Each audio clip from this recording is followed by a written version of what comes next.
My name is Sarah, and I was 11 years old when my mother left me standing outside a grocery store with $2 bills in my hand. It was a Tuesday in July. I remember because the pavement was hot enough to feel through my sneakers, and the air smelled like melted asphalt and someone's air conditioning unit. She told me to wait by the bench near the entrance while she ran inside for just a few things. She said it would take 10 minutes, maybe 15. I sat on that bench for 4 hours. At first, I wasn't worried. I counted cars in the parking lot. I watched people come and go with their canvas bags and crying toddlers. I folded the $2 into smaller and smaller squares until the creases turned white. When the automatic doors slid open, I'd look up, expecting her face. It was never her. Around the second hour, I started making excuses in my head. Maybe she ran into someone she knew. Maybe she forgot which entrance she'd left me at. Maybe she was looking for me right now, panicking, and I just needed to stay exactly where I was so she could find me. By hour 3, the sun had moved. The bench was in full shade. My stomach felt hollow, but not from hunger, from something else, something I didn't have a name for yet. A woman asked if I was okay. I told her I was waiting for my mom. She looked at me for a long moment, then walked away. When my mother finally pulled up in her car, windows down, radio playing, she acted like nothing had happened. She didn't apologize. She didn't explain. She just said, "Get in, we're late." I climbed into the back seat. I still had the $2. I didn't know it then, but that day taught me something I'd spend the next 7 years perfecting: how to survive without them. The grocery store wasn't the beginning. It was just the moment I stopped pretending not to notice. Before that, there had been years of smaller things I learned to call normal because I didn't know what else to call them. My mother started leaving me alone overnight when I was 9. She'd go to our boyfriend's place, a man's name changed every few months, and tell me she'd be back in the morning. Sometimes she was, sometimes it was 2 days later. I learned to sleep with the TV on so the apartment didn't feel so empty. School pickups were inconsistent. I'd wait on the curb long after the other kids were gone, watching the janitor lock up, inventing reasons in my head: traffic, work, errands. When she finally arrived, she'd be annoyed that I looked worried. "You're fine," she'd say. "Stop being dramatic." Meals were whatever I could figure out. Cereal, peanut butter from the jar. Sometimes the neighbor, Mrs. Chen, would bring over leftovers and pretend she'd made too much. I think she knew. I think a lot of people knew. My stepfather, her third husband, wasn't cruel. He just wasn't present. He worked nights and slept days, a ghost who left coffee cups in the sink and didn't ask questions. When he looked at me, it was like looking through glass. I was there, but not worth focusing on. Teachers noticed sometimes. "Is everything okay at home?" they'd ask, voices low and careful. I'd smile. "Yeah, totally. My mom just works a lot." I became very good at explaining why it was fine. I didn't realize I was auditioning for a role I'd play for years, the child who didn't need anything. Between 11 and 13, I became fluent in a language most kids never have to learn. I taught myself to forge my mother's signature. Her handwriting had this specific loop on the capital S, a flat line through the A. I practiced on scrap paper until I could replicate it perfectly. Permission slips, report cards, absence notes. No one ever questioned them. Getting to school became my problem to solve. I learned the bus routes, memorized the schedules, kept quarters in my pocket as backup. On days when there was no money for the bus, I walked, 40 minutes each way. I told myself it was exercise. The money she left was sporadic, sometimes $20 on the counter with a note that said food, sometimes 40, sometimes nothing for a week. I learned to make it stretch. Dollar store pasta, day-old bread from the bakery outlet. I ate lunch at school, free meal program, and pretended I just preferred the cafeteria food. Mrs. Chen still left groceries by the door. She never knocked, never made it obvious. I'd find a bag of rice, some vegetables, occasionally chicken. I never thanked her directly. I think we both understood that acknowledgement would make it real. There was a teacher, Mr. Hawkins, who kept granola bars in his desk. He'd hand them out casually, like he just happened to have extras. "You look hungry, Sarah," he'd say, not unkindly. I'd take them without explaining why. My friend Jenna's mom always invited me for dinner. "You're here anyway," she'd say, smiling. "Might as well stay." I accepted often enough to eat, rarely enough not to seem desperate. I became very good at gauging how much help I could accept before it turned into pity. I learned to be invisible to the people who might intervene. Guidance counselors, social workers doing random check-ins. I kept my grades steady, my clothes clean enough, my answers vague. "Everything's fine. My mom works nights. My stepdad's around." Outwardly, I was capable, resourceful, independent. Inwardly, I was keeping a list. Every missed pickup, every empty fridge, every time I heard her laugh on the phone with someone else while I sat alone in my room. I wasn't being neglected, that's what I told myself. I was just being prepared for the real world earlier than most. But I was also learning something else: how to remember. The pattern had a rhythm I learned to anticipate but never quite adapt to. My mother would disappear, 3 days, a week, sometimes longer. She'd leave a note or she wouldn't. She'd be at her boyfriend's place or on a trip I wasn't invited to, or dealing with some crisis that apparently required complete absence. My stepfather would shrug when I asked. "She'll be back when she's back." And then she would return. She'd walk through the door with shopping bags or takeout or some small gift wrapped in gas station paper. She'd smile like she'd just stepped out for groceries. "Did you miss me?" she'd ask, bright and expectant. I learned quickly that the correct answer was always yes. There was an unspoken rule. You didn't mention the gap. You didn't ask where she'd been or why she hadn't called. You didn't point out that you'd run out of food or missed a school event or spent your 12th birthday alone with a bowl of cereal. You just accepted the return. You performed gratitude. My actual 12th birthday, she forgot entirely. 3 weeks later, she showed up with a grocery store cake, the kind with the plastic flowers, and sang to me in the kitchen like it was the day itself. "Better late than never, right?" she said, grinning. I blew out the candles. I said thank you. There was a parent-teacher conference in 7th grade. She didn't show. Mr. Hawkins waited 20 minutes, then gently suggested we reschedule. When I got home, she was furious. "You made me look like a bad mother," she said. Not that she'd missed it, that I'd made her look bad by having it scheduled at all.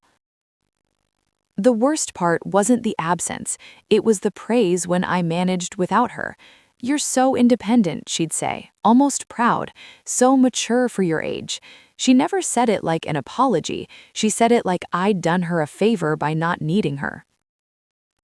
I started noticing other things too, how her boyfriend's daughter, 10 years old, visiting every other weekend, got her full attention. Homemade meals, movie nights, the kind of parenting I hadn't seen directed at me in years.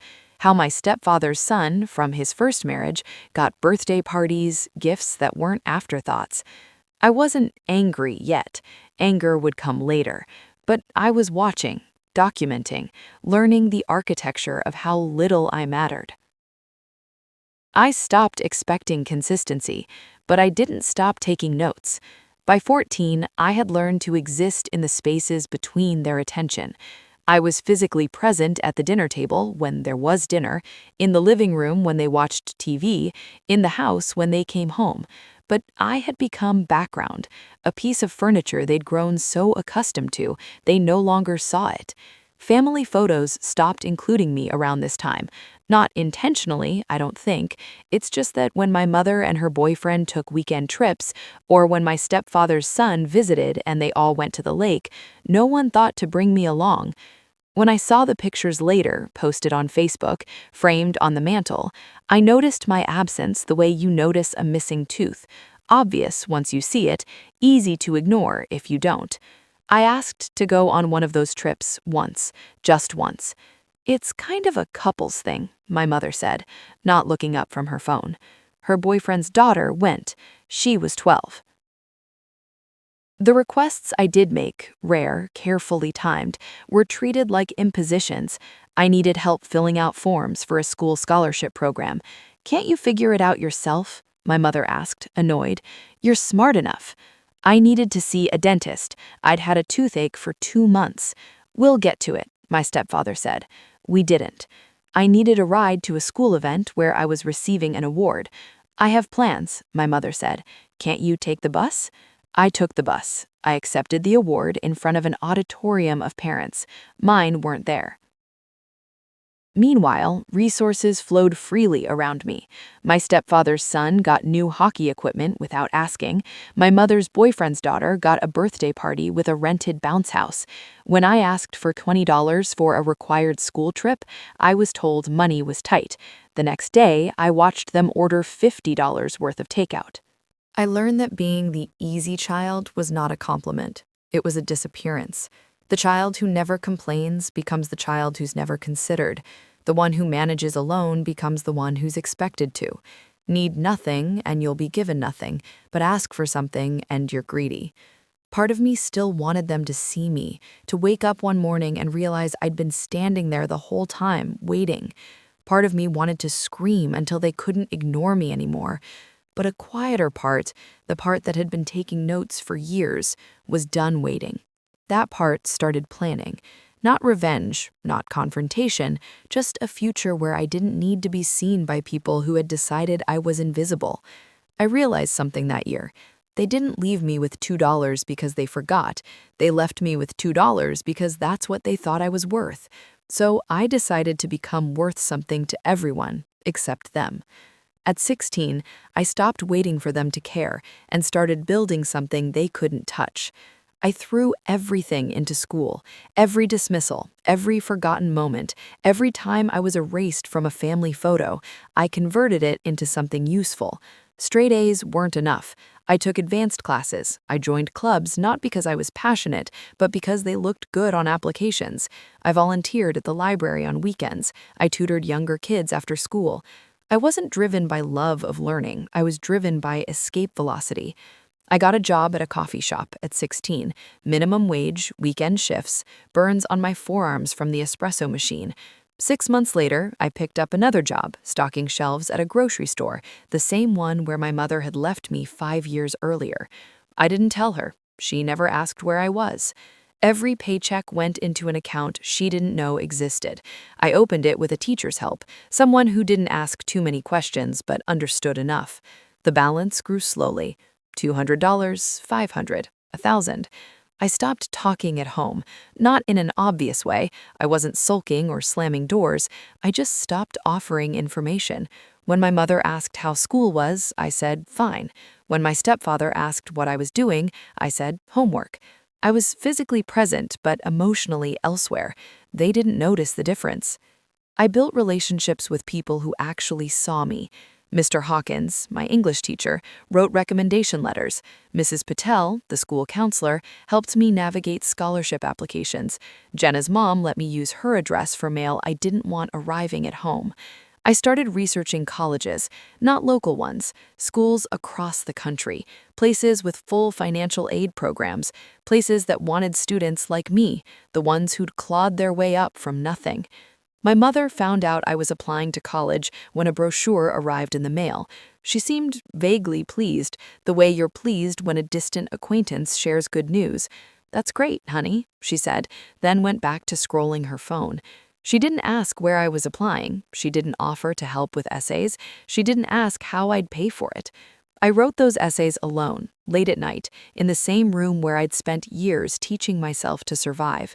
I wrote about resilience, independence, overcoming obstacles. I didn't mention her by name, but she was in every line. When my acceptance letters started arriving, University of Vermont, full scholarship, Boston University, full ride, schools 2,000 miles away, my mother posted about it on Facebook. So proud of my daughter, she wrote, with a photo of me from 3 years ago. Her friends commented, congratulated her, told her what a great job she'd done raising me. I read the comments in my room. I felt nothing. They wanted credit for how I turned out, but they weren't there for the turning. When the acceptance letter came, I didn't tell them for 3 days, not out of spite. I just realized it didn't involve them anymore. I left on a Thursday morning in August, 3 weeks before classes started. I'd packed the night before: one suitcase, one backpack, one box of books. Everything I took I'd paid for myself: clothes from thrift stores, a laptop I'd saved 8 months to buy, sheets and towels purchased with money from my grocery store job. I left behind anything they'd given me: the gas station birthday cakes, the forgotten Christmas presents, the hand-me-downs from children they actually cared about.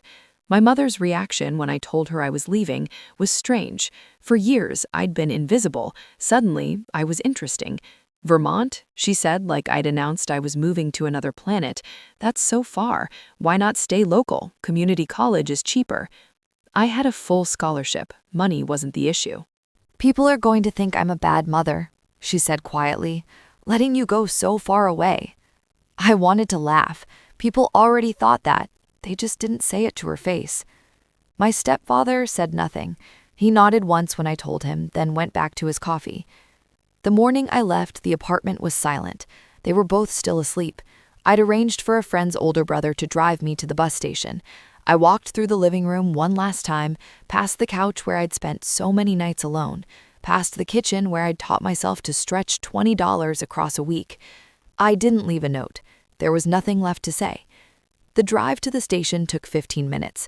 I watched the streets I'd walked for years slide past the window: the school, the grocery store, Mrs. Chen's apartment building.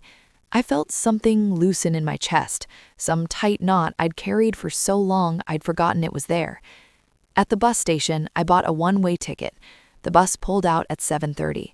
I sat by the window, my backpack in my lap, and watched the city shrink behind me. I didn't look back. Not symbolically, literally. I kept my eyes forward the entire time, watching the highway stretch out ahead, watching the distance grow. 3 hours later, I crossed the state line. I exhaled for what felt like the first time in years. They called twice that first month. The second time, I didn't answer. I wasn't angry, I just didn't see the point. The first year away, I learned what it felt like to breathe without waiting for the air to be taken away.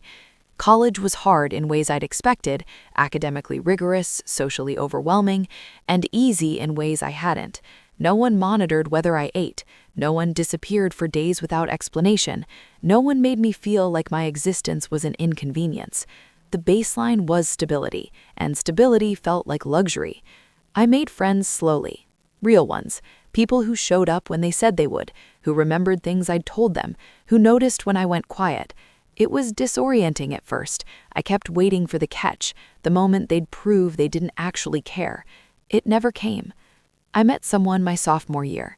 His name was Marcus. He was kind in a way I didn't know how to receive at first. When I pulled away, he asked why instead of leaving. When I said I was fine, he waited until I was ready to tell the truth.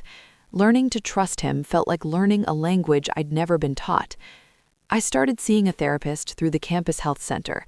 I told her things I'd never said out loud. She didn't call my mother a monster. She just helped me see the shape of what had happened, the way neglect leaves marks you can't see but always feel. My mother called every few months, usually when she needed something. "Can you send money? Things are tight." Or when my absence became inconvenient. "Your cousin's getting married. You should come home. People are asking about you." I kept the calls short, polite, distant. She'd rewrite history in real time. "We gave you everything," she'd say. "I don't know why you're so cold now." I never argued. There was no point. She'd convinced herself of a version of events where she'd been a good mother and I was ungrateful. Correcting her wouldn't change that. Once she told me she didn't understand why I wouldn't just get over it. I said calmly, "There's nothing to get over. I'm fine." "Then why won't you come home?" "Because I don't want to." The silence on the other end lasted long enough that I thought she'd hung up. "You've changed," she said finally. "Yes," I said. "I have." My stepfather called once, asked if I could co-sign a loan. I said no. He didn't call again. They told relatives I'd changed, that college made me cold. They weren't wrong. I had changed. I'd become someone who didn't need their approval to exist. I was 22 when I learned things were unraveling for them. Not from them directly, from my cousin, who'd always been kind in that peripheral family way. She called to tell me my stepfather had moved out. My mother was alone now, in the apartment I'd grown up in, and apparently struggling. She asks about you, my cousin said carefully. I said nothing. She's having a hard time. I'm sorry to hear that. I meant it, the way you mean condolences for a stranger. Later, I heard more through the family grapevine. My mother's boyfriend, the one whose daughter had gotten the attention I never did, had left her. Money was tight, she'd lost her job. She'd reached out to my stepfather's son for help. He'd said no. Apparently, he remembered how she'd treated him, too. Extended family members started distancing themselves. An aunt I barely knew told my cousin that she'd always thought something was off about how my mother raised me. People who'd been silent for years suddenly had opinions. I felt nothing. Not satisfaction, not vindication, just a distant acknowledgement that consequences existed even when I hadn't enforced them. My mother sent a letter. It arrived at my apartment, she must have gotten the address from someone, in a thin envelope with her handwriting on the front. I almost didn't open it. The letter was 2 pages, half apology, half accusation. I know I wasn't perfect, but I did my best. You have to understand, I was struggling too. I don't know why you can't forgive me. You've abandoned your family. Don't you think you owe me something after everything I sacrificed? I read it once, then I folded it and put it in a drawer. I didn't respond for 3 weeks. When I finally did, I kept it short. I don't owe you anything. I learned from the best how to leave someone with nothing. I sent it and felt the same thing I'd felt when I left that apartment at 18. Relief, clarity, distance. She tried calling after that. I didn't answer. She sent another letter. I didn't open it. My cousin called again months later. Your mom's really hurt, she said. She says you broke her heart. I remember thinking, you can't break what was never offered. I'm 26 now. I live in a small apartment in Boston with a partner who knows my history and loves me anyway. I work at a nonprofit that helps kids navigate the foster system. The irony isn't lost on me. My life is quiet in a way that used to scare me. No chaos, no waiting for disaster, just routine. Coffee in the morning, work I find meaningful, dinners with people who show up when they say they will. It's the kind of boring that people who had stable childhoods take for granted. To me, it feels like victory. I still have moments where the grief catches me sideways. I'll see a mother and daughter laughing in a coffee shop, and something in my chest will tighten. I'll remember I never had that. I never will. There are losses you don't recover from. You just learn to carry them differently. But mostly, I feel nothing when I think about them.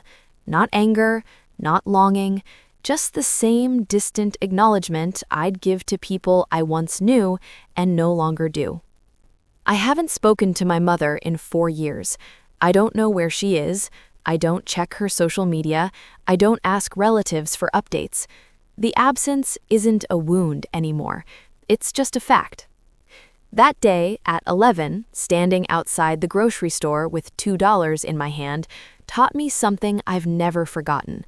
Survival meant not depending on people who couldn't be depended on. Love isn't supposed to feel like abandonment, and sometimes the most powerful thing you can do is simply not be available. I don't have those $2 bills anymore. I spent them years ago on something I don't remember. It doesn't matter. I know what I'm worth now, and it has nothing to do with the people who tried to decide that for me. People ask sometimes if I'll ever reconcile with my family. I tell them the truth.